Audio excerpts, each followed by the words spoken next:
Siya almost अपने plan में कामयाब हो भी गई थी और सबको ऐसा लगने लगा था कि केतन की मौत महज एक एक्सीडेंट है।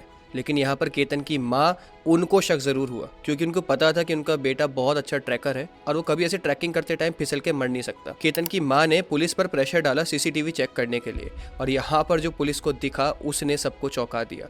एक इंसान तपती गर्मी में जहाँ टेम्परेचर 33 डिग्री सेल्सियस था वहां पर हुडी पहन के घूम रहा था और यही इंसान इससे पहले स्पॉट हुआ था सिया के साथ टिकट काउंटर के पास। इतना ही नहीं, ये इंसान हुडी पहन के, चश्मा लगा के, कैप लगा के वेट कर रहा था एक स्पॉट पे, जैसे किसी का इंतजार हो कि कोई आए और वहां से धक्का दे दे। फिर केतन के अंकल ने यह भी बताया कि ठीक इसी जगह पे आज से 4 दिन पहले भी सिया ने केतन को धक्का देने की कोशिश की थी, लेकिन केतन की किस्मत उस टाइम पर बहुत अच्छी थी। केतन बच गए और सिया ने बहाना बना दिया कि वहां पर एक सांप था, उससे बचाने के लिए सिया ने केतन को धक्का दिया था। सिर्फ इतना ही नहीं, दोनों फैमिली साथ में इंटरनेशनल ट्रिप पर भी जा रही थी, जो कि एयरपोर्ट से वापस आना पड़ा क्योंकि सिया का रिपोर्टेडली पासपोर्ट खो गया था।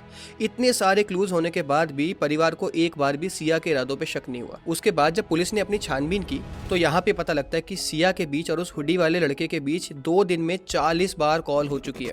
इनफैक्ट सिया के फोन में उन दोनों के प्राइवेट पिक्चर्स भी पुलिस को मिले और फिर वो नाम आया जिसने सबको शॉक कर दिया, चेतन। ये वही चेतन है जो हुडी पहन के सिया के साथ वहाँ पे मौजूद था और ये रिपोर्टेडली सिया का बॉयफ्रेंड है पिछले 4 सालों से। पुलिस ने यहाँ पे चेतन से ये भी पूछा कि अगर तुम लोगों को शादी ही करनी थी तो साथ में भाग क्यों नहीं गए। तो चेतन ने बोला कि नहीं, ऐसा करने से परिवार की रेपो पे फर्क पड़ता, इसीलिए हम लोगों ने ये प्लान बनाया जिससे कि हम लोग आसानी से बच सकें। वहीं दूसरी तरफ केतन की माँ, जिनकी वजह से पूरी गुत्थी सुलझी, वो न्याय की गुहार लगा रही है और उम्मीद कर रही है कि इन दोनों को कड़ी से कड़ी सजा मिले। इस सब इंसिडेंट के बाद मेरे को कहावत याद आ गई कि आप दुनिया में किसी को भी बेवकूफ़ बना सकते हो लेकिन एक माँ को कभी बेवकूफ़ नहीं बना पाओगे। ये जो स्क्रीन पर आप फोटो देख रहे हो ना, इस एक फोटो की वजह से केतन अग्रवाल की मौत की गुत्थी सुलझी थी। जी हाँ, इससे पहले तक पुलिस को भी केतन अग्रवाल की मौत सिर्फ एक हादसा लग रही थी, जैसा कि उनके फियांसे सिया ने पुलिस को बताया था कि केतन की मौत वहां पर चट्टान से फिसलने से हुई। लेकिन तभी कहानी में मोड़ आता है और पुलिस को ये सीसीटीवी फुटेज बरामद होता है। इसमें एक तीसरा शख्स भी आपको यहाँ पे दिख रहा है जो कि रिपोर्टेडली सिया का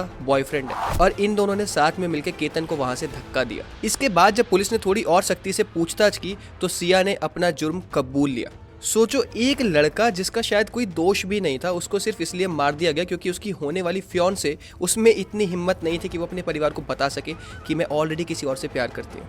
एक घर का चिराग देखते ही देखते बुझ गया सिर्फ इसलिए क्योंकि उसने एक गलत लड़की से शादी करनी चाहिए। सिया ने फुल प्रूफ प्लान तो बनाया कि इस पूरे मर्डर को एक एक्सीडेंट का एंगल दे दे, बट वो कहते हैं ना कि जो सच्चाई होती है वो 7 दरवाजों के पीछे से भी चीख के बता देती है कि मैं सच हूँ।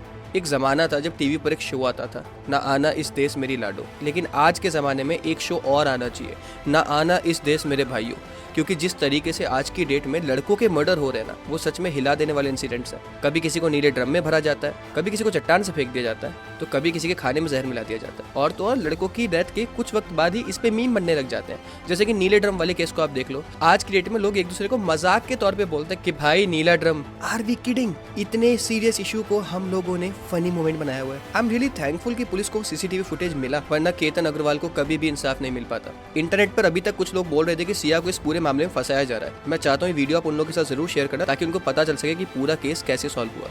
मिलते हैं नेक्स्ट वीडियो में।